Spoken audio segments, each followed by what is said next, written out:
Bon, vous le savez, enfin, en tout cas, normalement vous le savez, mais demain, c'est le Fan Festival de Berlin qui commence. Donc on va revenir un peu sur ce que veut dire Square, sur ce qu'il nous avait dit lors du précédent FanFest, etc., pour voir un peu ce qui peut se passer, quoi. On va faire un peu des prédictions, puis on va se planter lamentablement, et voilà. Passer, passer pour un clown. C'est mon passe-temps favori. Alors, déjà pour ce qui est du programme de demain, évidemment. Puisque tout cela commence demain. Et en fait, c'est surtout demain, pour être honnête. Pour ceux qui sont en France, en tout cas, évidemment, si vous avez la chance d'être en Allemagne, profitez bien de l'entièreté du Fan Festival. Mais pour nous autres, simples péons qui sommes restés en France, le Fan Festival, comment ça va se passer? Donc ça commence demain à 10h du matin. Alors évidemment, on sera en stream bien avant 10h. Je pense qu'on prendra 2 heures avant, donc vers 8h à peu près. Histoire de débrief un peu, de faire monter un petit peu la hype. Et à 10h, c'est le début du Fun Festival avec la conférence spéciale qui commence à 10h. Donc c'est le moment le plus important. C'est le moment où il va y avoir toutes les annonces sur Rivercold, où ils vont parler de tout ce qui concerne la future extension, etc. C'est là qu'on va avoir le nouveau trailer, le nouveau job, le nouveau machin, voilà. Tout ce qu'il y a de plus croustillant, disons. Je pense qu'on peut le dire comme ça. En tout cas pour la plupart des gens. C'est demain à midi. Ensuite, on a la cérémonie d'ouverture. Ok. Puisque c'est après la conférence spéciale, parce que, je sais pas, le Fan Festival n'est pas tout à fait ouvert encore. Je pense que c'est l'ouverture pour les gens, surtout qui sont à l'intérieur. On aura le panel des développeurs à 13h. Donc ils viendront nous parler de la création des effets sonores dans le jeu, du sound design. La dernière fois, on avait un panel des développeurs sur le mode Evolve. Donc quelque chose de très très important. Là, on est sur quelque chose de plus... comment dire, de plus secondaire, même si le sound design est important dans le jeu, mais vous voyez ce que je veux dire. Pour les joueurs, c'est pas du contenu direct. Mais ça peut être intéressant de voir comment est-ce qu'ils créent le sound design, notamment éventuellement des monstres, des boss, etc. Et à 16h30 surtout, on aura la 93e lettre du producteur. Donc c'est une live letter comme vous en avez l'habitude avec Naoki Yoshida qui viendra nous faire le petit topo sur non pas l'extension prochaine, mais sur ce qui arrive avant, donc tout ce qui reste à voir dans le patch 7.5. Principalement, je dirais, l'Unul et le dresseur. Ainsi que peut-être l'épopée, mais bon, j'imagine qu'ils vont un petit peu en parler déjà avec Evercold de ce côté-là. Puisque... hop, ils vont nous montrer le trailer, bien sûr. Trailer légèrement étendu, ce sera pas le trailer complet, mais on aura un trailer un petit peu plus long, probablement avec l'apparition du coup du premier job dont on aura l'annonce. Hop, d'ailleurs on va commencer par ça, puisque il nous avait annoncé déjà au Fan Festival précédent comment allait se passer la sortie de contenu jusqu'à Evercold. Donc nous avons, normalement vous le savez, mais voilà, le 28 juillet, nous avons le patch 7.55. Donc c'est mardi, hein, concrètement, voilà. Mardi. Donc il y a la suite des aventures d'Illy Brown, pour ceux que ça intéresse, comme d'habitude. Il y a surtout, je pense que c'est le plus gros contenu à venir, c'est la deuxième partie de l'Unul. Donc avec tout ce qui s'ensuit, suite de la quête de la relique, deuxième map de l'Unul, des nouveaux états, des nouveaux CO, des nouvelles quêtes, des nouveaux jobs fantômes, une nouvelle tour de la magie, tour de la magie. Donc un nouveau raid d'exploration qui va être divisé en 2 difficultés. Facile, normal entre guillemets, et Savage. Bon, ils n'ont pas vraiment annoncé exactement comment ça allait se passer encore. Mais voilà, on sait que ça sort. Tout ça sort mardi, dès mardi. Et ils vont peut-être nous en parler lors de la live letter, donc qui aura lieu l'après-midi, demain après-midi. Demain à 16h30. Et ensuite, ça c'est pour ce qui arrive mardi, mais c'est pas tout à fait fini puisque, hop, on aura encore autre chose qui arrive beaucoup plus tard. Je pourrais y accéder et faire mes reliques, sachant que j'ai pas fini la première zone, probablement pas, non. En général, il faut avoir fini les étapes de la relique. Enfin, tu pourrais y accéder, je pense. Je pense que tu pourrais y accéder dans la zone. Tu pourras aller dans la zone et faire la zone si tu as envie de le faire. Par contre, je ne pourrai pas faire la relique. Même si je ne suis pas certain de ce que je dis, mais pour faire la relique, a priori, tu devras faire les étapes d'avant. Par contre, pour rentrer dans la zone, je pense que ce n'est pas obligatoire, même si je n'en suis pas sûr. Tu devras quand même avoir terminé les quêtes de la zone hors relique. Oui, tout à fait. Ça, c'est sûr. Il faudra avoir fini le nul 1. Alors, c'est pas très très long. Ça demande pas du tout d'avoir tout fait. Par contre, je pense qu'il faut au moins être niveau 20 quand même. Parce que je pense que la zone commence niveau 20 du coup. Pour ce qui sera de nul 2. J'imagine en tout cas que ça commence niveau 20 et que ça va monter jusqu'au niveau 30, 35, 40, j'en sais rien. Donc il faudra au moins avoir fait ça, quoi. Et après, pour tout ce qui est stuff, etc., je sais pas du tout comment ça va marcher. Je sais pas si on va pouvoir acheter des stuffs directement, ou si ce sera des versions améliorées des stuffs qu'on a achetés dans la première zone. Si, voilà, je sais pas trop comment ça va se passer. Le nul est sorti il y a longtemps maintenant, hein, ça fait plus d'un an. Plus d'un an que le nul existe, donc c'est vrai que ce serait peut-être pas mal de faire en sorte que les gens puissent accéder à la deuxième zone sans avoir trop à faire la première s'ils ne l'ont pas fait. Parce que bah y a des gens peut-être qui sont arrivés depuis, quoi. Probablement pas de version améliorée comme Bozja. L'amélioration s'était arrêtée à DRS. Ouais, peut-être. Ça, j'avoue que je ne sais pas. On verra bien comment ça se passe. Mais ouais, voilà. Nouvelle zone de l'Unul. Donc sans doute le plus gros contenu qui va beaucoup nous occuper cet été. Ça va nous changer un peu de la première zone. On va changer d'AléA, changer de CE, faire la deuxième tour aussi. Faire la relique. Tout ça. Et on espère que ce sera le plus intéressant possible. Voilà. Ça c'est dès mardi. Et j'avoue que j'ai assez hâte d'avoir un nouveau truc à farmer dans FF14. Hop. Donc ça c'est pour mardi. Mais c'est pas terminé. Avant Evercall, il y aura aussi le patch 7.56 qui sort le... Alors c'est beaucoup plus tard, c'est le 8 septembre, donc c'est quand même dans plus de 2 mois. 2 mois et demi à peu près. Et là on aura donc la suite de l'épopée, la fin de l'épopée de Dawn Trail, enfin en tout cas la fin de la préparation à Evercall, plutôt devrait-on dire. En espérant qu'on ait quelques teases, quelques révélations, enfin pas des révélations, mais des indices sur ce qui va se passer à Evercold. La première partie du patch était très très convenue, en fait le FanFest avait déjà pas mal dévoilé ce qui allait se passer. Donc on espère qu'on verra un peu plus de choses dans la deuxième partie.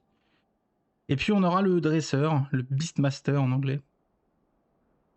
Donc le nouveau job limité qui va sortir, donc entre guillemets à la place d'une mise à jour du match bleu, puisque il n'y a pas de mise à jour du match bleu annoncé pour la fin de l'extension comme d'habitude. Il y a simplement ce nouveau job limité avec la capacité à capturer les monstres et un contenu au niveau maximum. Donc il est niveau maximum 50, le dresseur. Et il a une espèce de contenu à lui un peu comme la mascarade pour le match bleu. Donc on verra ce que ça donne. Ça, ils vont en parler demain. Ça a été annoncé officiellement. Donc on est 100% sûr qu'on aura des infos là-dessus demain après-midi, lors de la live letter. Pour le nul, ça n'est pas certain. Ils l'ont pas annoncé. J'ai du mal à ne pas les voir en parler quand même, sachant qu'ils ont très peu parlé du contenu et que ça sort dans quelques jours maintenant. Mais bon, peut-être que ils ne souhaitent rien révéler dessus. C'est pas impossible. Quoi qu'il en soit, on verra tout ça demain. Ça, c'est ce qui arrive pour le patch 7.5, ce qui reste à sortir quoi avant l'extension, ce qui va peut-être un peu nous occuper dans ces quelques mois d'attente avant janvier 2027. Hop. Mais évidemment, ce qui nous intéresse principalement demain, je pense, en tout cas, ce qui m'intéresse principalement, moi et sans doute vous, si vous êtes là, c'est ce qui arrive pour Evercold. Donc on a vu beaucoup d'infos au FanFest précédent, ils avaient vraiment balayé un peu, de manière très large, tous les aspects du gameplay. C'est une extension qui va changer énormément de choses dans le jeu. Même des trucs très fondamentaux, la façon dont on obtient le stuff, le gameplay des jobs, les choses dont on a l'habitude depuis d'une décennie. Donc ça va être un grand chambardement. On va repasser un peu là-dessus et puis on va essayer de voir ce qu'ils vont pouvoir nous dire demain. Il y a des choses dont ils ont dit qu'ils nous en parleraient demain, donc on sait qu'ils vont en reparler. Il y a des choses dont ils ont dit qu'ils n'en parleraient pas demain, puisqu'ils ont dit que ce sera à Tokyo.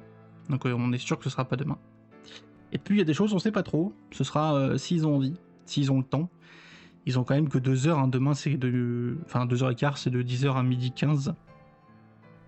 Donc il n'y a pas non plus trop de temps pour rentrer en détail sur tous les sujets possibles. Donc j'imagine qu'ils vont choisir soigneusement quel sujet ils vont parler. Hop, un des premiers trucs qu'on avait vu à Anaheim, c'était cela. Hop, je pense que vous vous en souvenez de toute façon. Ça avait beaucoup fait parler, pas forcément que en bien. Bon, c'est une image du nouveau système de progression de stuff, etc. qui vont remplacer les mémos. Ils avaient dit qu'ils voulaient plus se reposer sur le combo mémo-roulette qui avait dégoûté, fatigué beaucoup de joueurs. Donc ils nous avaient montré ça en nous disant que c'était un build très early. Beaucoup de gens avaient pris un petit peu peur sur l'aspect un peu mobile de l'apparence de l'interface.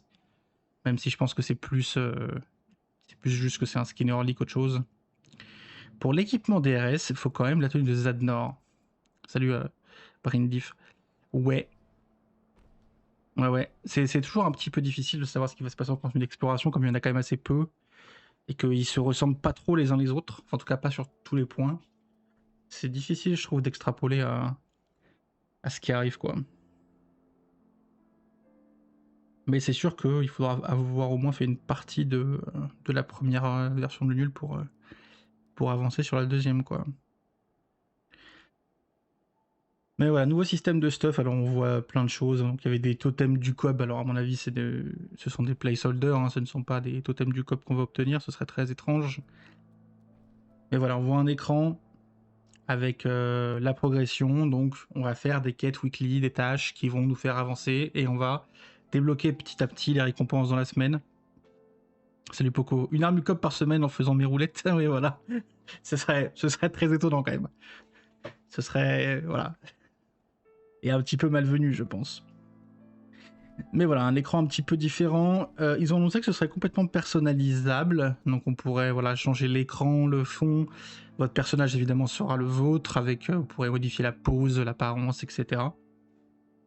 Ce sera vraiment un écran complètement customisable de votre côté.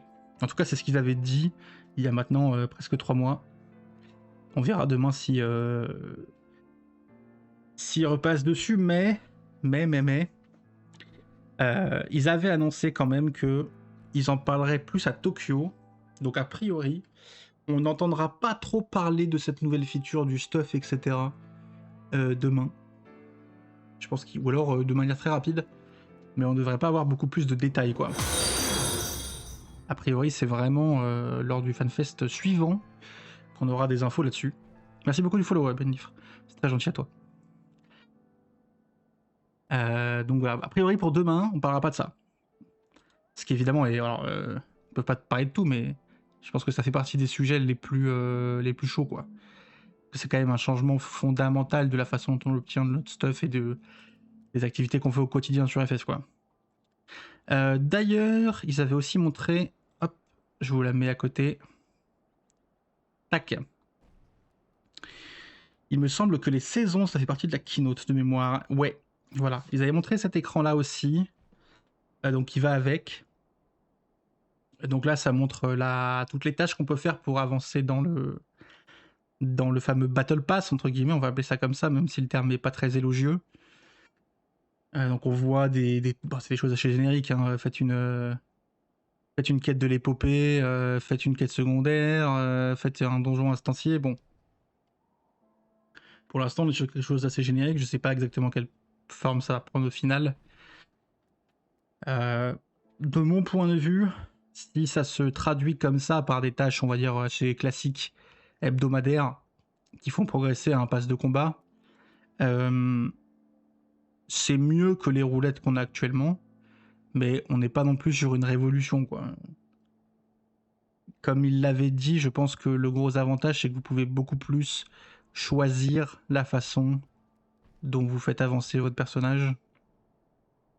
Actuellement, bon, la meilleure méthode, c'est de faire des roulettes, hein, concrètement. Alors, il peut y avoir d'autres méthodes de farm un peu particulières, un peu la chasse, machin, mais si vous voulez faire vos mémos hebdomadaires, pour la plupart des gens, ça consiste à faire une roulette expert par jour, par semaine. Enfin, dans la semaine, quoi. Jusqu'à ce qu'on soit capé en mémo, et puis voilà. Restez connecté 1h50 points, je vais laisser le PC allumé. Ce sera sans doute en plus des roulettes. Ouais, je sais pas s'ils vont enlever ou pas les roulettes. En tout cas, ce qui est sûr, c'est qu'elles vont perdre leur utilité de progression hebdomadaire, quoi. Avec les mémos capés, ceux-là, ils vont disparaître. On sait que les mémos vont disparaître. Ça a été annoncé. Alors, mon analyse, c'est qu'ils vont garder les poétiques pour tout ce qui est antérieur à Evercold. Parce que bah y a besoin d'un token quand même, qu'on puisse échanger pour plein de trucs qui fonctionnaient comme ça avant. Mais pour tout ce qui sera après Evercold, à partir d'Evercold, il y aura plus de mémo, il y aura ce nouveau système. Alors c'est un peu compliqué de savoir comment est-ce que ça va se passer pour bah, justement les anciens stuff. Quand on sera à la 10.0, comment est-ce qu'on va pouvoir acheter du stuff d'Evercold? Est-ce qu'il y aura un token pour? Est-ce que faudra dépenser ces trucs hebdomadaires? C'est pas très clair, quoi. Est-ce que ça va rentrer dans le cadre des poétiques, comme avant? Alors, grande main. Voilà. Bon, le gros avantage, c'est que vous pouvez faire comme vous voulez, c'est-à-dire que là, tout ce que vous avez à l'écran, en fait, vous pouvez vous connecter le samedi et vous faites une grosse session de gaming le samedi après-midi parce que c'est le moment où vous travaillez pas, vous n'avez pas les enfants chez vous, je sais pas quoi. Et donc vous faites tous vos weekly en une après-midi, ou alors vous pouvez faire comme avant et le faire un petit peu tous les jours. C'est plus personnalisable qu'avant, mais c'est tout.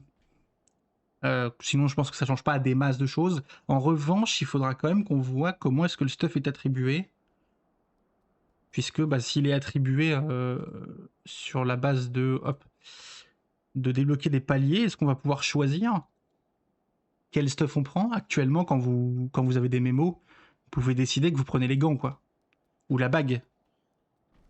Vous pouvez décider que vous prenez les bottes. Ou voilà, enfin, vous choisissez ce que vous voulez en fait. Là, avec un système comme ça, est-ce qu'on va garder un système de choix?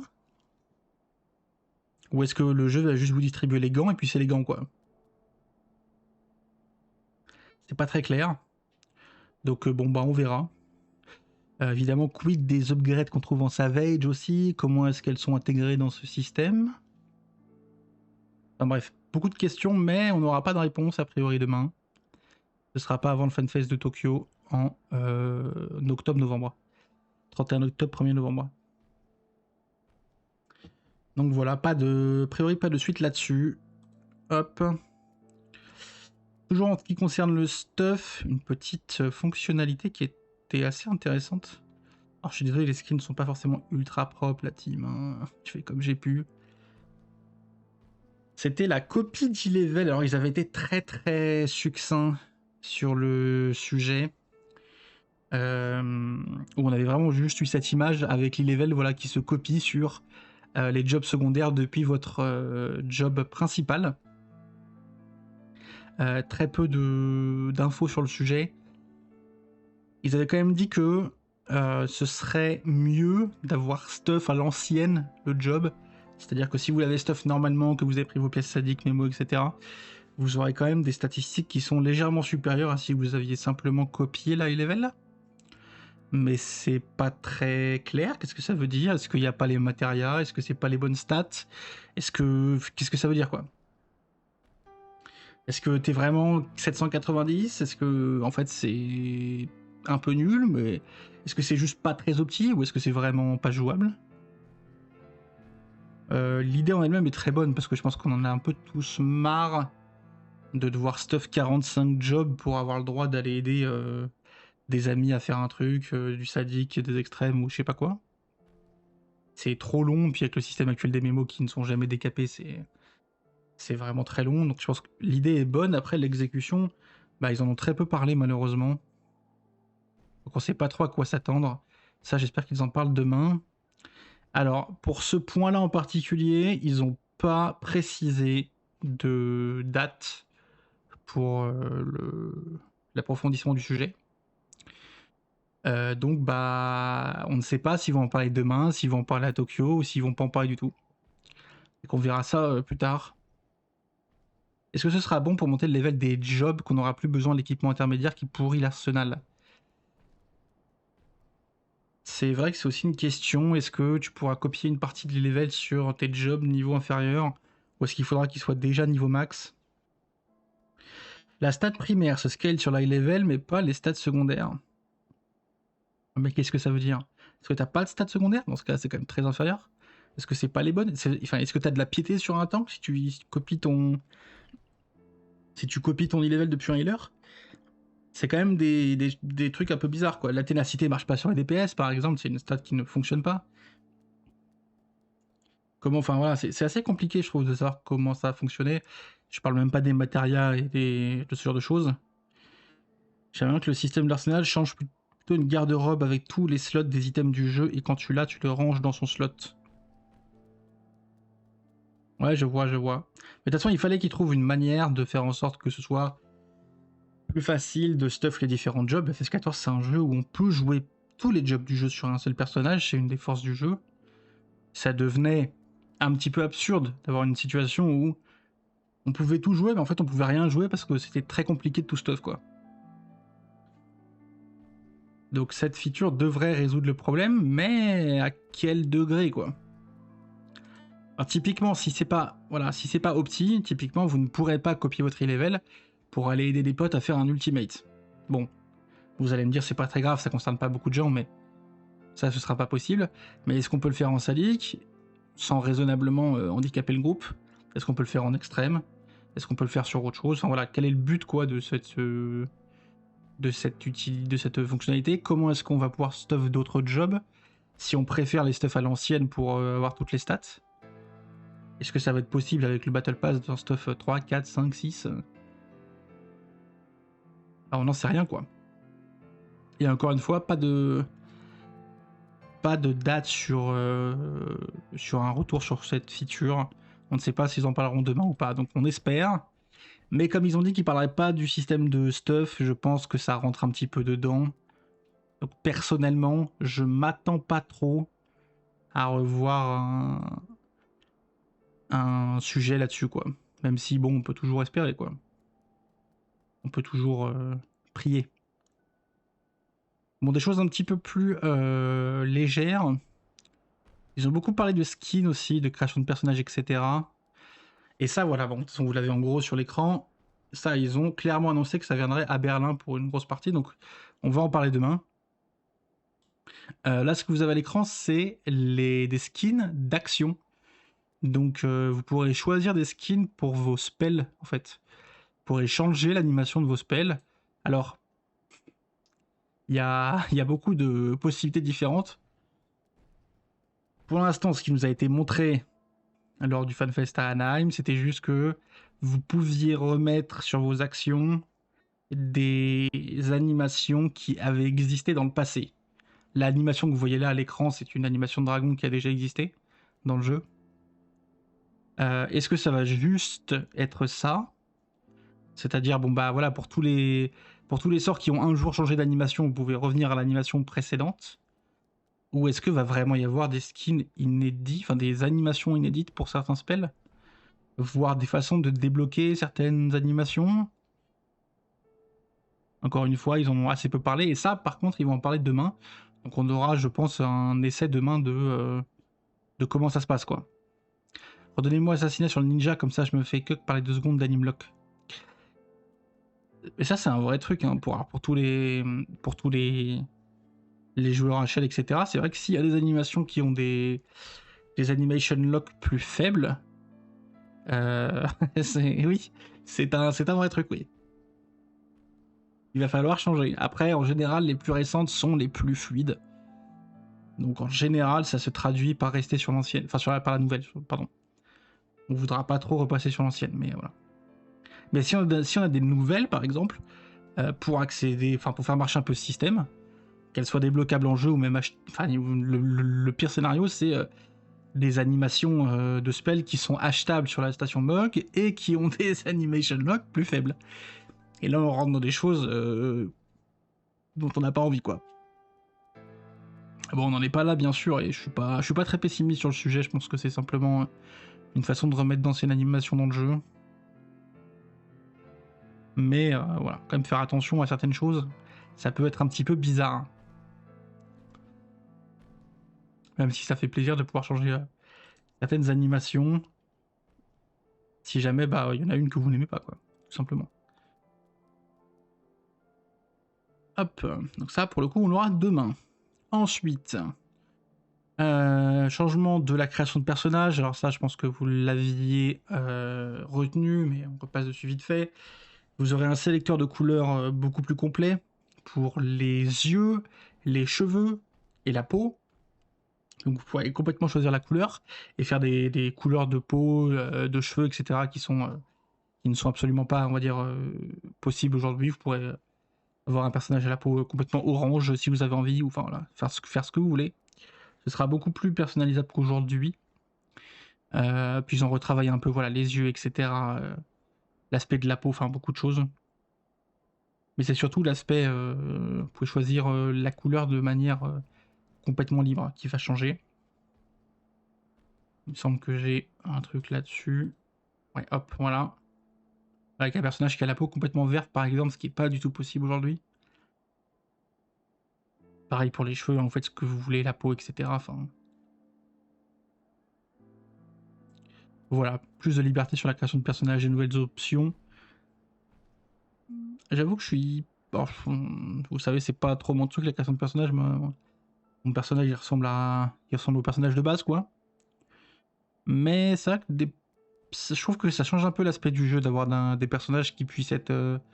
voilà, qui puissent avoir la peau complètement bleue, orange, verte, etc. Ça change un peu par rapport au réalisme, faut le dire vite, mais voilà, qu'il peut y avoir actuellement dans FF. Je trouve que ça peut jurer un peu avec la cohérence de l'univers, mais bon. Premier perso de toujours froid, Shrek. Ouais, voilà, tu peux faire Shrek par exemple. Hein. Tu fais un Regadine tout vert, tu peux complètement faire Shrek. Hein. Bon, c'est plus de liberté pour les joueurs, mais c'est aussi un peu une. C'est un peu aussi une dégradation de la cohérence, je trouve, de l'univers. Mais bon, c'est pas très grave. Comme je dis, je n'en suis pas spécialement affecté. Dernière chose sur les skins, c'est les skins d'armure. Alors ça, ils vont nous en parler demain aussi, ils ont dit. Donc vous pourrez activer, désactiver certains morceaux du skin de vos pièces d'armure. Donc là, on voit la bretelle, on voit la ceinture, on voit les épaules. Voilà, il y a plusieurs parties de certaines pièces qui pourront être activées, désactivées pour créer un peu des pièces de stuff que vous préférez. Si jamais vous aimez bien une armure, mais vous aimez pas ce morceau-là qui dérange un peu, ou alors vous aimez bien cette robe, mais il y a un côté qui vous dérange, vous pourrez activer ou désactiver des trucs. Ça, j'aime bien. Oui, bah ça, je pense qu'il y a assez peu de... Je pense qu'il y a assez peu de possibilités négatives. C'est plus de personnalisation. Je sais pas à quel point ça leur demande du boulot, parce qu'il faut quand même remodéliser certaines armures sans d'autres pièces. J'espère que ça leur prend pas non plus un temps de fou, parce qu'il y a quand même un paquet des pièces d'armure dans le jeu, hein, donc je sais pas comment est-ce qu'ils vont introduire ça. Il faut quand même qu'il y ait un nombre raisonnable de pièces sur lesquelles la fonctionnalité soit présente, parce que bah, sinon on va juste jamais utiliser. Et en même temps, bah, ça fait beaucoup de boulot, je pense. Donc on verra exactement ce qui se passe, mais oui, c'est plutôt une bonne chose.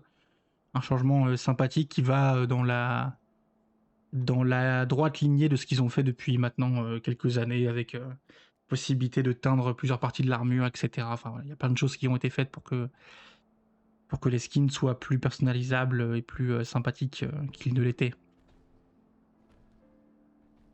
Parce qu'ils ont mutualisé ça avec les doubles teintures. Oui, bah oui, ça fait partie de la même idée, hein, clairement. Ils ont en tête de rendre tout l'aspect customisation à la fois plus facile, plus permissif, et tout ça. Et tant mieux pour ceux que ça intéresse. Hop. On va avancer un petit peu. Parler du contenu. Alors, c'est un peu en vrac, hein, parce que bon, c'était, comme j'ai dit, c'était une keynote un peu large où ils ont balayé un peu tout ce qui y allait arriver. Donc, sur le contenu de combat qui arrive, ils vont rajouter une 3e difficulté de raid dans les raids à 8. Donc actuellement, le raid sadique, hein, c'est de ça qu'on parle. Il y a la raid normale et la raid sadique. La raid normale qui est vraiment très, on va dire, très casu et c'est pas du tout péjoratif, hein, mais très accessible à tout le monde. Et qui est fait pour l'histoire. Et puis le mode sadique qui est le contenu HL principal d'FF14 depuis plus d'une décennie. C'est comme ça que ça fonctionne, c'est le contenu que un peu tout le monde fait, que voilà, il y a le stuff dedans, qu'on va faire chaque semaine, etc. Pour tous les joueurs HL, c'est le contenu principal sur lequel s'articule tout le reste. Et il va y avoir une 3e difficulté qui vont intercaler entre les deux. C'est pas au-dessus du sadique, c'est pas en dessous du normal, c'est au milieu. Donc on n'a pas encore de nom pour cette difficulté, je l'appelle intermédiaire, difficulté intermédiaire en attendant pour pouvoir en parler. Mais je ne sais pas exactement quelle dénomination elle aura.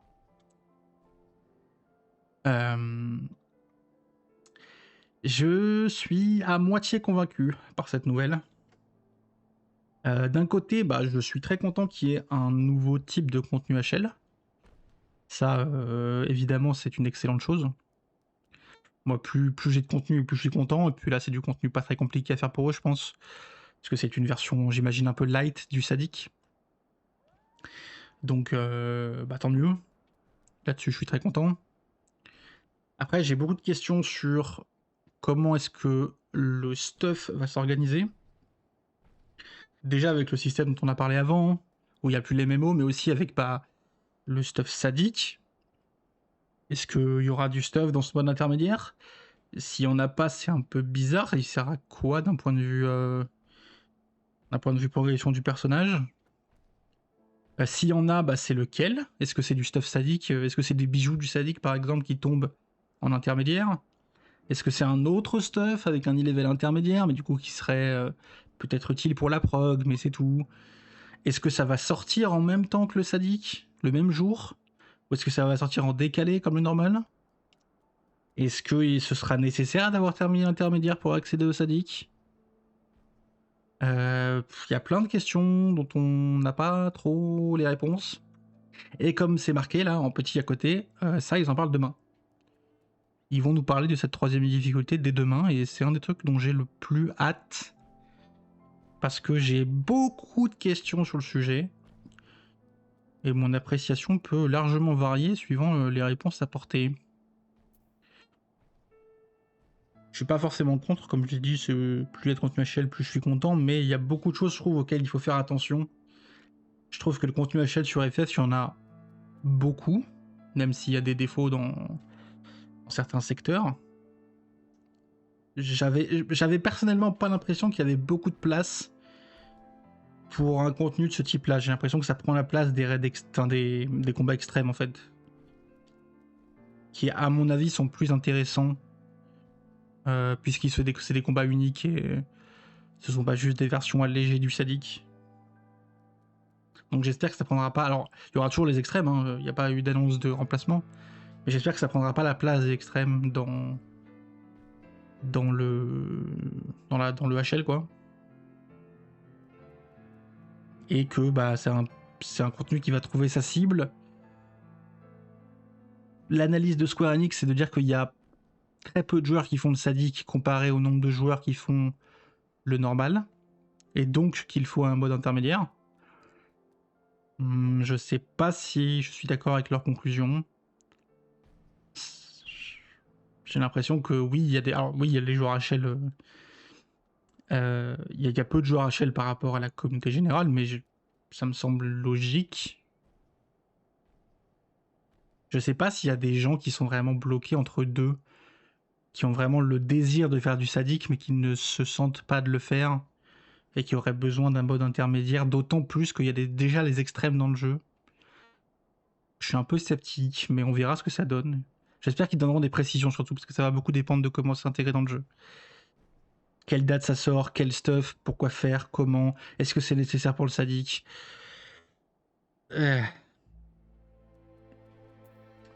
J'ai un avis dans ce cas en tout cas. Je veux dire qu'il y a un petit peu un niveau intermédiaire entre joueurs casual et joueurs HL. Quand je dis joueur HL, j'englobe toute personne faisant du sadique, hein, qu'elle fasse du sadique en 2 jours ou en 6 mois. Ça reste des joueurs HL. Hein. S'entraîner en extrême suffit pas. Bah, c'est un peu ma question. J'ai l'impression que la passerelle qui essaye de créer Square Enix existe déjà.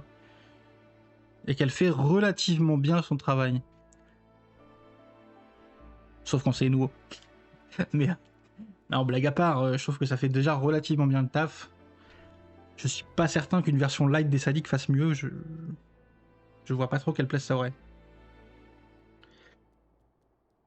Mais voilà, en tout cas, ça reviendra demain. Et on sera très content de voir tout ça. Beaucoup de questions à ce sujet. Refonte un petit peu des raids 24. Ils ont dit qu'ils étaient conscients que les raids 24, ça prenait un peu de temps et que c'était parfois un peu long. Mais qu'en même temps, ils voulaient pas raccourcir la durée. Mais qu'ils allaient inventer un nouveau système, du coup. Bon. On sait pas trop ce que ça veut dire. Et ça, bah, on le saura pas demain. Ça, c'est marqué, hein, c'est au Japon. Donc ce sera à Tokyo dans 3 mois. Donc voilà. On aura juste le petit segment sur le mode intermédiaire. Quant à la dernière phrase où c'est marqué, on ajoute des nouveaux types de contenu, tout simplement. Bah ça on n'en sait rien. Il y a beaucoup de contenu actuellement dans le jeu. Hein. Il y a le triptyque de base extrême, sadique, ultimate. Ça on va dire c'est la charnière centrale du contenu HL. Et à côté de ça, il y a plein de contenus à côté. Il y a les critérions, il y a les chaotiques, il y a le quantum. Je parle même pas des raids d'exploration, etc. Enfin, il y a plein de choses qui gravitent autour. Je sais pas s'il y a beaucoup de place pour encore un nouveau type de contenu, d'autant que des contenus comme les critérions, comme le quantum, comme le chaotique, on en a qu'un par extension pour l'instant. Ce qui est quand même pas énorme. Je sais pas s'il y a beaucoup de place pour un nouveau type de contenu. On verra ce qu'ils ont en tête. Mais c'est vrai que c'est un peu étonnant, je trouve, comme phrase. D'autant qu'à Dawntrail, ils ont beaucoup produit déjà. Il y avait le chaotique qui était nouveau, il y avait le quantum qui était nouveau. Ils ont retravaillé le critérion. Je trouve assez étrange qu'ils essayent d'en faire un nouveau, mais bon, on verra ce qu'ils nous annoncent. De toute façon, vous le savez, moi, plus il y a de contenu à l'échelle, plus je suis content, hein, je vais pas me plaindre. J'espère juste qu'ils vont pas se perdre en route avec toutes leurs idées. Parce que bah, il leur faut un peu de temps quand même pour apprendre à faire les choses et s'améliorer, quoi. Donc s'ils changent d'idée tout le temps, c'est un peu plus compliqué forcément. Et ça, voilà, on n'a pas d'annonce, donc on sait pas quand ce sera. Peut-être que ce sera demain, peut-être pas, on sait pas. Un petit truc que j'avais un peu oublié, enfin rapidement, mais ils avaient annoncé qu'il y aurait vous savez, la traversée des data centers. Vous pourrez jouer, vous pourrez rester sur Chaos et jouer avec un Party Finder de Light. Plus besoin d'aller sur Light pour trouver des PF. Ils avaient dit que ça se ferait pendant le patch 7.5, d'abord au Japon, puis ensuite ce serait déployé en Europe, US, etc. Pour l'instant, je crois que les tests n'ont pas commencé au Japon. Donc on est un petit peu toujours au point 0, on attend de voir ce que ça donne. Mais ils avaient dit que ce serait avant Evercold. Donc on devrait avoir à la fin de l'année 2026 un PF fonctionnel depuis Chaos, quoi. Ça, je l'attends tellement avec enthousiasme, ne plus avoir à changer de data center pour les PF. Ouais, non mais oui. Ça, en vrai, je pense que beaucoup de gens l'attendent. Et Alors je suis très content que ça arrive, d'ailleurs je ne m'attendais pas à ce que ça arrive, donc c'est vraiment une bonne surprise. Dans un monde parfait, ce serait arrivé un peu plus tôt pour que les gens qui fassent l'ultimate actuel en profitent. Bon, malheureusement ce sera pas le cas, ça arrivera un peu après la guerre. En tout cas pour la plupart des gens. Mais bon, on fera avec quoi. Au moins ce sera là pour la nouvelle extension et pour tous ceux qui font du PF. C'est un vrai plaisir, je pense, de ne plus avoir besoin de changer de data center. Évidemment, je pense que la plus grosse annonce qu'on attend demain, c'est les nouveaux jobs. Square Enix a annoncé l'arrivée de deux nouveaux jobs, un tank et un range physique. Et l'un des deux jobs sera annoncé demain à Berlin, et c'est le tank. On sait que c'est le tank. Donc on aura l'annonce du tank demain, et l'annonce du physique range à Tokyo dans 3 mois. Qu'on devrait d'ailleurs voir dès le trailer, j'imagine qu'on aura dans le trailer, donc au tout début de la keynote, un bout de trailer en plus avec le nouveau job, comme on avait eu dans les trailers précédents. Et là, surprise, c'est un heal. Non, on a déjà un paladin. Alors c'est un tank. Alors il y a beaucoup de spéculations, il y a beaucoup de double shield, beaucoup de gens qui pensent que va y avoir voilà, un tank avec 2 shields, 2 boucliers, puisque Monsieur Yoshida avait un t-shirt avec Ritatin Sassarvina dessus, donc le prêteur de Gyuzen Palsar dans Rim Reborn. Le Warrior of Light va swap de Reaper au nouveau job en mode et non, je joue pas cette merde la team.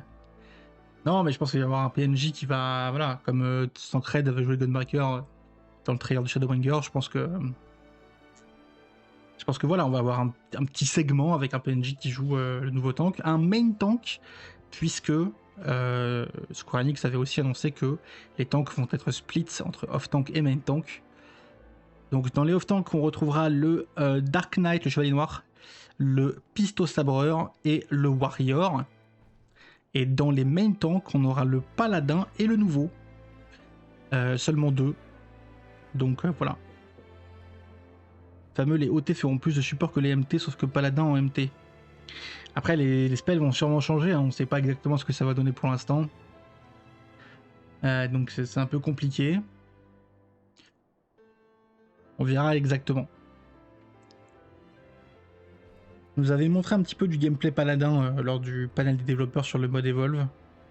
On avait pas mal vu ce qu'il faisait, et c'était beaucoup à base de contre, où il pouvait parer les coups ennemis et renvoyer des dégâts. Il pouvait faire une parade parfaite s'il parait au dernier moment pour faire encore plus de dégâts. Il y avait des bonnes idées, il y avait des moins bonnes idées dans ce panel des développeurs. Il y a beaucoup de choses. Des très bonnes et des beaucoup moins bonnes. J'avais fait une série de vidéos sur le sujet qui sont sur la chaîne, je crois. Sur chacun des 4 jobs qui avaient été présentés. Paladin, Dragoon, Bard et Mage Blanc. Dans le gameplay et les photos, t'avais toujours l'inter, cover, veil et les ailes. Ouais, mais tu sais pas ce qu'elles font. Ça se trouve, elles font moins de choses ou plus de choses ou des choses différentes. Ça peut complètement changer, quoi. En tout cas, voilà, nouveau job demain. Annonce du nouveau job. Alors voilà, beaucoup de théories, hein, le double shield.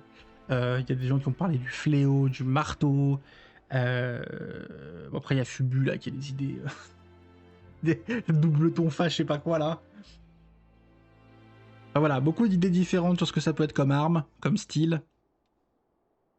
On sait que c'est un main tank, donc a priori, on va quand même être sur un truc un peu défensif dans l'aspect. Je m'attends pas à voir un guerrier avec une grosse hache, etc. comme on peut avoir actuellement dans le jeu. Voilà, un truc voilà, très défensif. Voilà, un gros bonhomme qui fait boum boum, ouais. Ah oui, il y avait Lancy aussi, un peu à la Monster Hunter ou à la Terra. Pour ceux qui voient.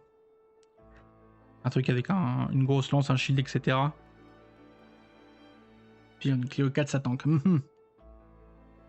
Moi, ce que j'espère surtout, c'est qu'au-delà de voir effectivement le job, j'espère qu'ils vont nous en parler au moins un petit peu dans le détail de ces spells. Non pas parce que ça m'intéresse en tant que tel, même si je suis toujours intéressé par un design de job, mais parce que ce serait une bonne fenêtre sur sur ce qu'est le mode Evolve, vu que c'est des jobs qui sont directement design avec le mode Evolve en tête.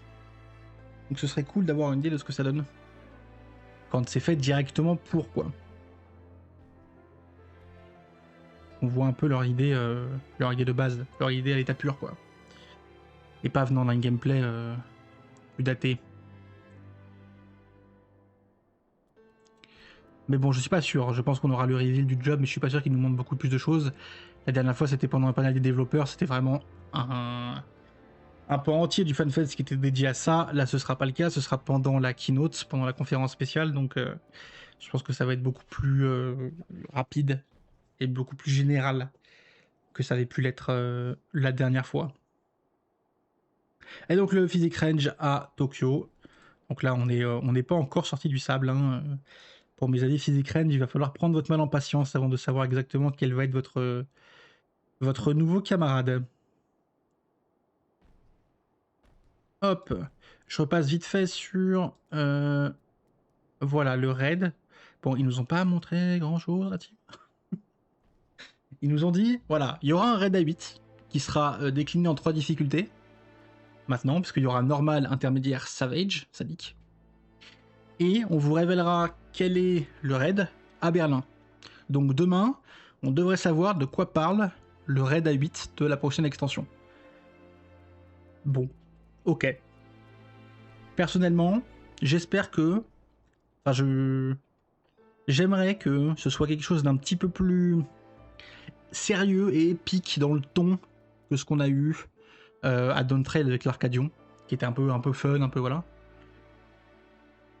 J'espère qu'on aura un truc un petit peu plus lié au lore, un petit peu plus lié à l'épopée, hein, voilà, un peu plus centré sur le 4e reflet, etc. Un truc sur le thème de l'extension. Ouais, bah après, même l'Arcadion est techniquement dans le thème de l'extension. Il y a tout le truc avec les âmes férales, etc. Donc c'est quand même lié à Solution 9. Mais ouais, lié au 4e reflet qui explique un petit peu des choses. Arcadion, c'est complètement dans le thème de l'extension. Oui, mais c'est certes dans le thème de l'extension, mais ça ne nous apprend pas grand-chose quand même sur ce monde et sur les choses. Tu vois, le raid du Pandémonium, il était quand même plus significatif du point de vue de l'histoire générale d'FF, qu'on en apprend sur la Abrea, sur Eldibus, sur machin.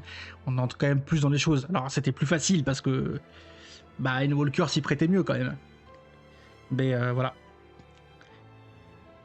Après avoir eu un raid comme l'Arcadion pendant Dawntrail, j'espère que pour la prochaine extension, on aura un truc un peu plus centré, un peu plus épique, quoi. Un peu plus fantasy, en fait, aussi dans le design. Là, on a eu un truc très fun avec des gens qui se transforment. On a eu des trucs comme Onibi, Sugar, Riot et tout, qui taguent les murs, enfin des trucs un peu modernes, etc. On a vu que le design de l'extension était très axé high fantasy.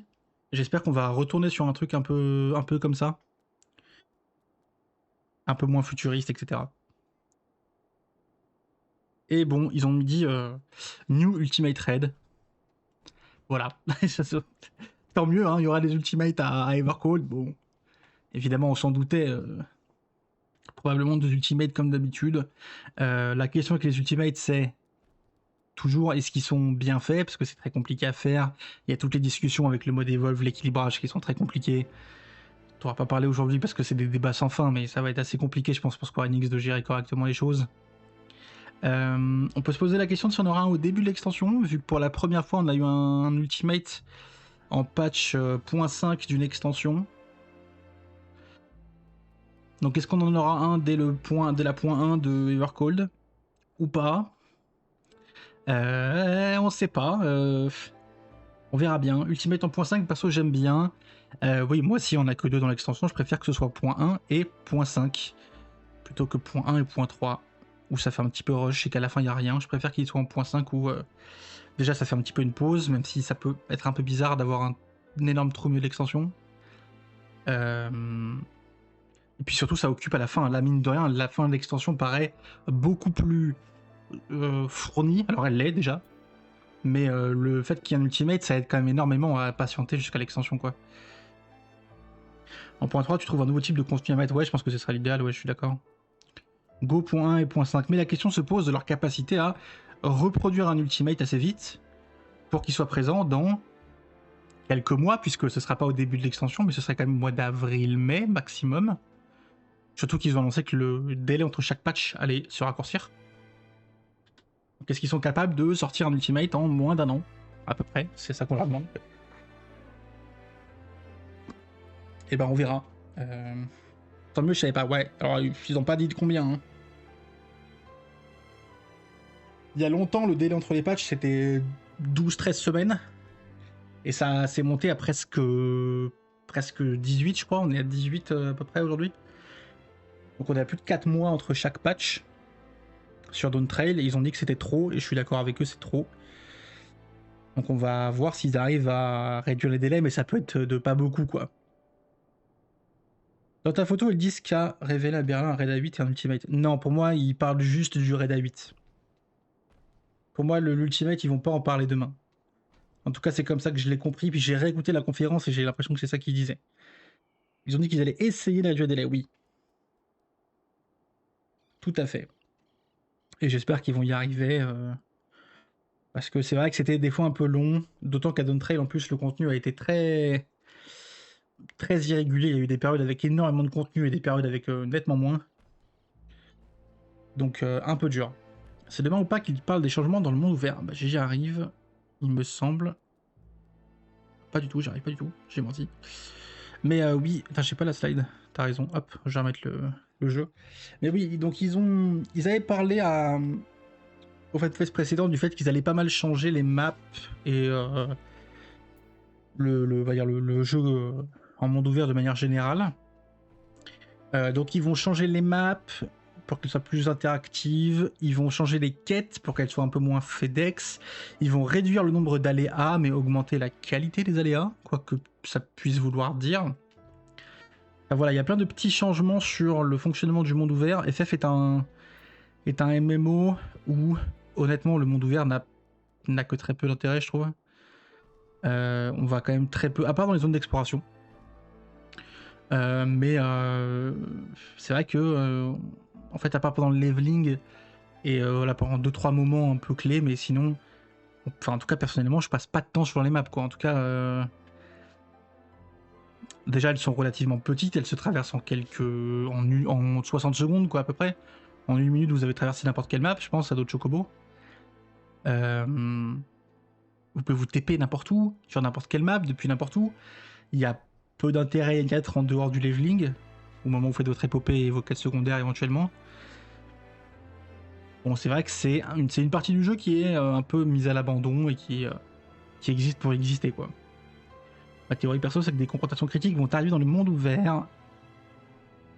Tu veux dire, ouais, donc des aléas qui seraient plus engageants du point de vue mécanique et qui auraient des conditions d'apparition. Ça pourrait être mieux. Je sais pas si ça changerait tout, mais ce serait mieux sans doute. Ils avaient eu l'occasion parfaite pour Endwalker.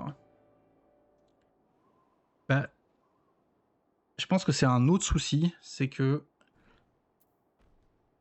au-delà du design mécanique, quoi, des zones, etc., du fait qu'il n'y ait pas grand-chose à y faire, d'autant que le concept d'aléa, par exemple, il était assez novateur, je trouve, en 2013, il l'est beaucoup moins aujourd'hui. Au-delà de ça, je pense qu'il y a un autre souci, c'est que les extensions comme Shadowbringer et Endwalker, pour des raisons liées au lore et à l'histoire, elles ont fortement dégradé la cohérence spatiale de l'univers. Shadowbringer, ça se passe dans une autre dimension. Endwalker, il y a une zone, elle est à l'autre bout de l'univers, littéralement. Il y en a une, elle est sur la Lune. Il y en a même une, elle est dans le passé. Ça crée un monde qui est complètement éclaté et dans lequel, en fait, tu ne te déplaces que par téléportation, sans qu'il y ait de lien spatial entre les zones, quoi. En fait, on ne se déplace pas dans un monde dans FF, on se balade de map en map, des territoires en territoires, quoi. Et donc je pense que ça aide pas à créer des maps intéressantes, parce que de toute façon, les joueurs n'y passent pas de temps, en fait. T'es jamais en train de te balader sur la map, en réalité. Donc, je trouve, en fait, peu importe à quel point les mécaniques dans les maps sont intéressantes, je pense que de toute façon, c'est un petit peu voué à l'échec, quoi. Encore plus avec le lore du cristal d'Azem. Ouais, non, mais clairement. Voilà, c'est encore le cas, hein. Là on part encore dans une autre, entre guillemets, un autre reflet, donc une autre dimension, quoi. Donc c'est encore des zones qui sont décorrélées spatialement des autres. Donc oui, ça aide pas, ça aide pas à créer une carte unique qui soit, on va dire, sur laquelle les joueurs peuvent s'imprégner, peuvent se balader, etc. Contrairement à d'autres MMO un peu plus classiques, où vraiment tu peux te balader d'un bout à l'autre du monde à pied. Et ça prend 2 heures, quoi. Ah, dans FF, c'est pas trop l'ambiance. Mais bon, c'est comme ça. C'est parti aussi de... Ça fait aussi partie de ce que le jeu raconte. L'histoire est aussi construite comme ça, quoi. Mais voilà, ça je ne sais pas s'ils vont en parler demain, ils l'avaient pas précisé. Donc on verra s'ils reviennent sur ces features. Je sais pas s'ils ont beaucoup de choses à nous dire dessus, hein. Je pense qu'il faudra aussi voir, nous, quand ça sortira, ce que ça donne exactement. Après, les gemmes bicolores, ça a quand même pas mal renforcé le temps qu'on passe sur les maps, même si les aléas sont chiants comme pas possible. Ouais, il y a tout ce truc, effectivement, de farmer un peu au début, d'une extension qui dure un petit peu, où on fait les aléas. Ça, c'est vrai que je l'ai fait, moi, à Dawn Trail. Oh, c'est mieux que rien, hein, c'est sûr, hein. On passe un peu de temps sur les maps, on voit les aléas.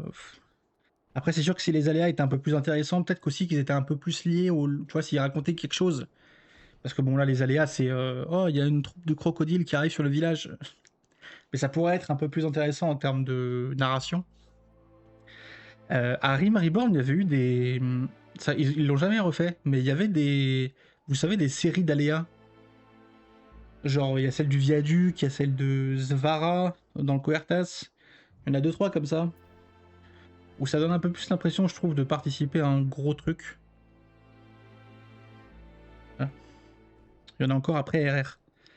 Ah ouais, bah, tu vois, je les ai jamais faites après RR. J'ai jamais fait attention. Au moins, je Casterblood inclus. Ok. Ça marche, ça marche. Donc voilà, peut-être demain, peut-être pas, on verra. Ça fait partie des choses où on ne sait pas s'ils vont en parler. Hop, ça donc on en a parlé. Nouveau raid, donc l'Ultimate, on a dit bah on verra bien s'il y en a un en 8.1 et on verra bien s'ils nous annoncent ce que c'est ou pas. Là on n'en sait rien, on est totalement dans le flou pour l'instant sur ce sujet. Et en même temps ils viennent d'en sortir un, donc bon, c'est un peu logique. Petite news sur le Duty Support, donc c'est le système de... Ah, j'ai plus le nom en français là. Le système qui permet de tag avec des PNJ. Putain, je me souviens plus comment ça s'appelle en français. Terrible, bref. Vous allez m'aider là-dessus, je me fais pas de soucis. J'ai joué au consul de chemin, bonne soirée, à tout à l'heure. Merci beaucoup Maïnia, passe un bon raid. Bonne chance à toi. Adjuration, voilà. C'est le mot que je cherchais. Système d'adjuration. Donc ils ont dit qu'il y aurait peut-être une mise à jour. Donc vous savez qu'ils ont beaucoup retravaillé les anciens donjons pour que tout le jeu soit faisable, enfin toute l'épopée soit faisable avec les PNJ. Ça c'est important pour eux, je pense qu'ils veulent s'éloigner de l'aspect MMO sur l'épopée pour que des joueurs qui ne soient pas MMO puissent profiter d'FF14, vu que c'est considéré comme une de leurs meilleures histoires en fait. Et donc là, ils ont annoncé qu'on pourrait peut-être tag à 2 avec 2 PNJ. Donc vous pouvez grouper un joueur et aussi amener des PNJ. Ce ne sera pas forcément que des joueurs ou que des PNJ. Vous pourrez mixer les deux. Voilà, si vous voulez profiter de l'histoire à 2, mais pas avec personne d'autre par exemple, vous pourrez. Alors, ils n'avaient pas l'air d'être certains. Et ils ont dit qu'ils en parleraient demain de ça. Donc on devrait avoir un retour là-dessus lors de la keynote demain. Personnellement, Duty Support, la duration, c'est un système que j'utilise quasiment pas.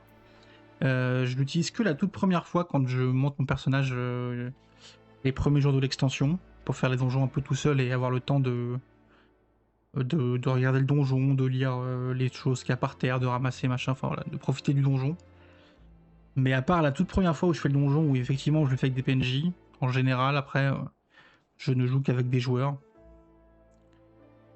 Mais pourquoi pas, écoutez, ça peut être sympathique, hein, pour tous ceux qui jouent au jeu avec quelqu'un. Voilà. Et donc ça, ce sera demain. Et après, les petites annonces en vrac. Hop. Alors, le screen est bien coupé comme il faut. Dégueulasse. Bon, ça, je pense que vous l'aviez pas oublié. Ils nous ont annoncé le thème des prochains Raid Alliance pour la prochaine extension. Ce sera une collab avec Evangelion. Donc, ça avait hype beaucoup de gens. Alors, je suis pas spécialement fan d'Evangelion. Je connais un petit peu.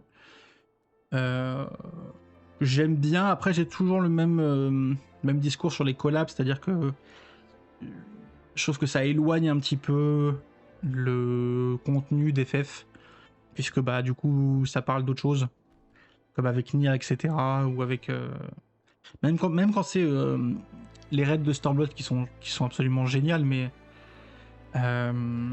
qui parlent d'FF12, je crois. Alors j'ai pas fait FF12, mais il me semble que Ivalice, etc. c'est dans FF12.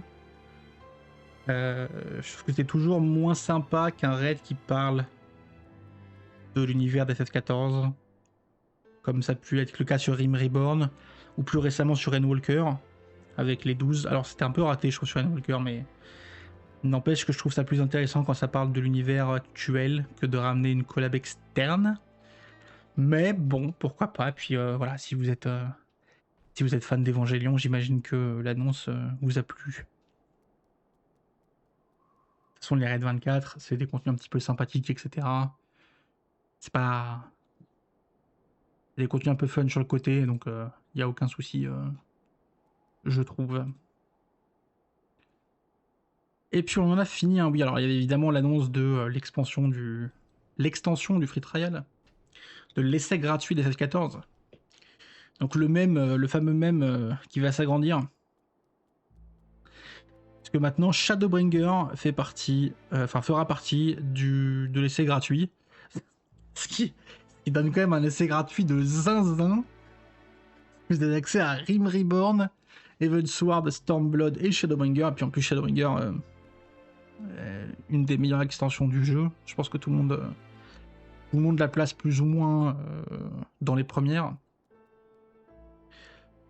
Donc c'est assez impressionnant de voir que ce sera accessible gratuitement. Voilà, des gens pourront découvrir Shadowbringer de manière totalement gratuite, quoi.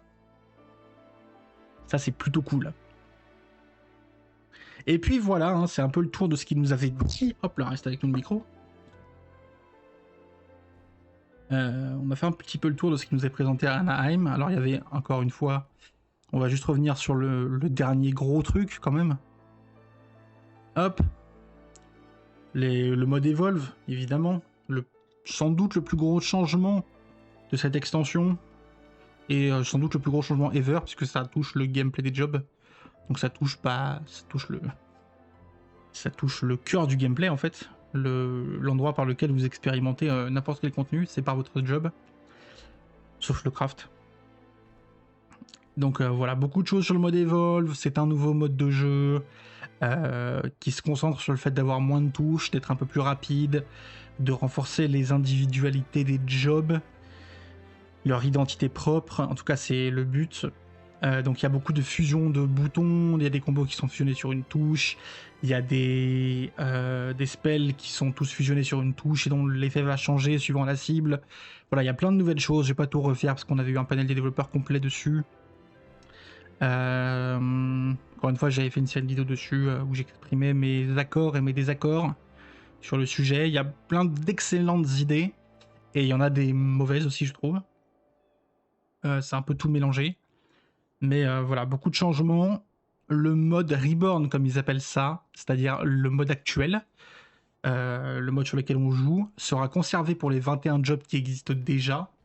Donc vous pourrez continuer à jouer comme aujourd'hui, mais ce sera pas le cas pour les 2 nouveaux jobs. Ce sera pas le cas pour tous les futurs jobs. Et en plus de ça, ce sera légèrement moins puissant que le mode Evolve.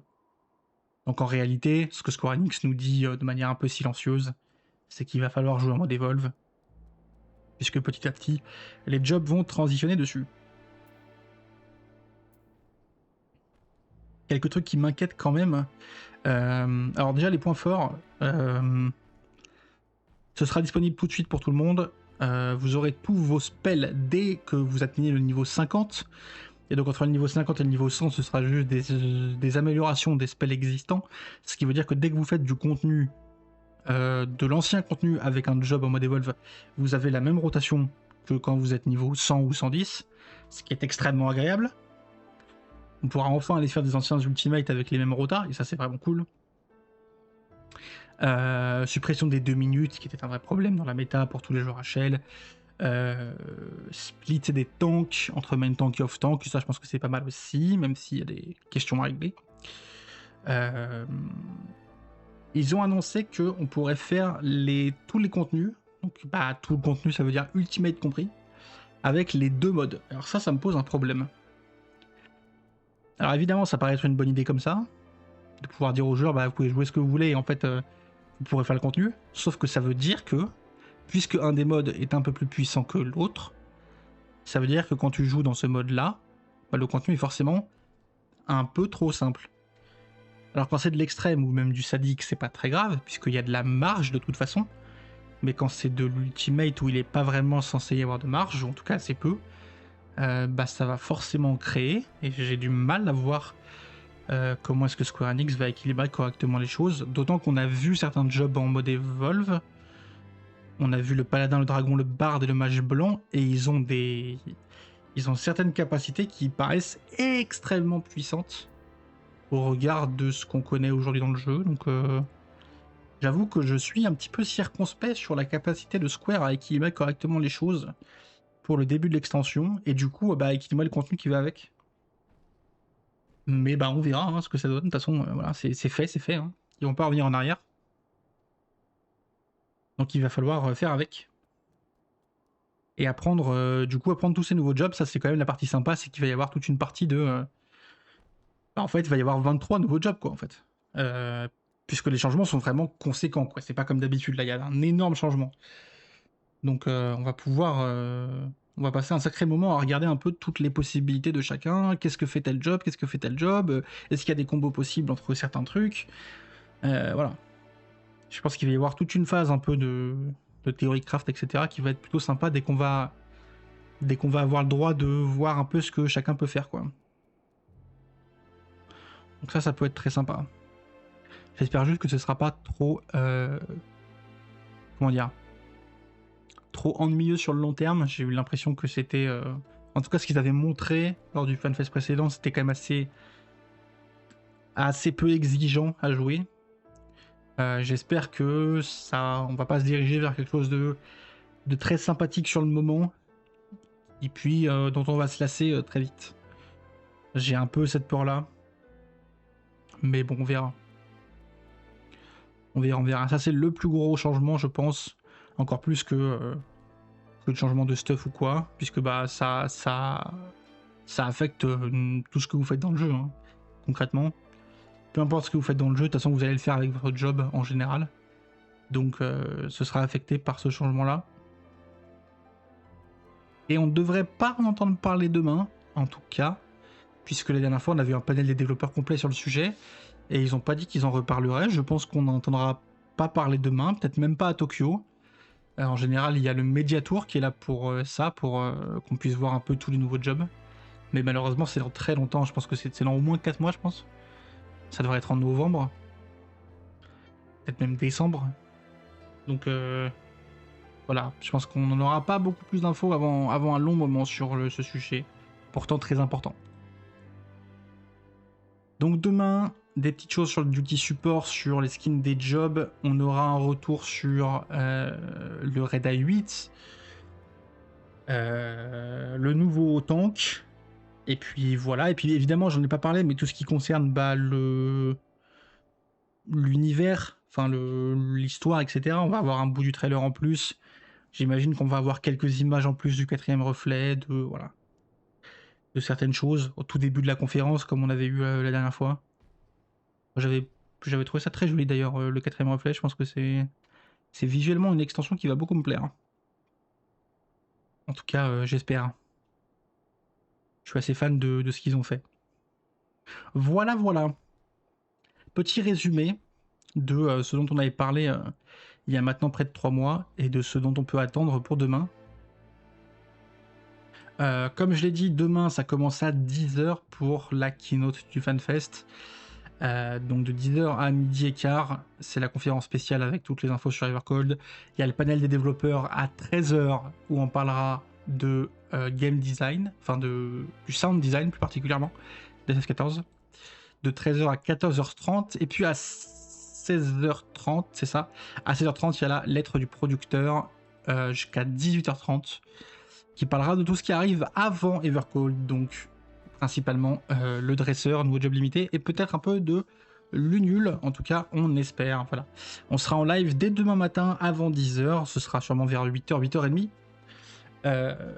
Et puis on sera en live toute la journée hein, jusqu'au soir. On couvrira un petit peu tout, je traduirai un petit peu en direct pour ceux d'entre vous qui ont un peu de mal avec l'anglais, qui préfèrent avoir une version française.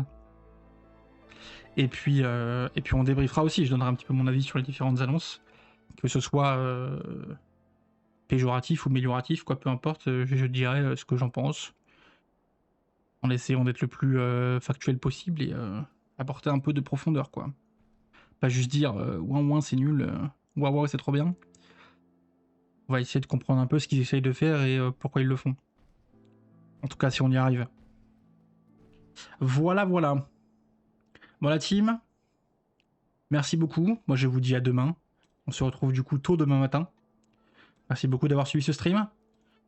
Je mettrai évidemment tout le week-end sur YouTube, de toute façon, pour ceux qui ne pourront pas être là et qui devront rattraper les annonces. Comme ça, vous aurez tout sur la chaîne. Je vous souhaite un excellent vendredi soir. J'espère vous revoir demain. Passez un très bon week-end, que vous soyez en France ou en Allemagne, pour ceux qui ont cette chance. Et à la prochaine. Ciao, ciao.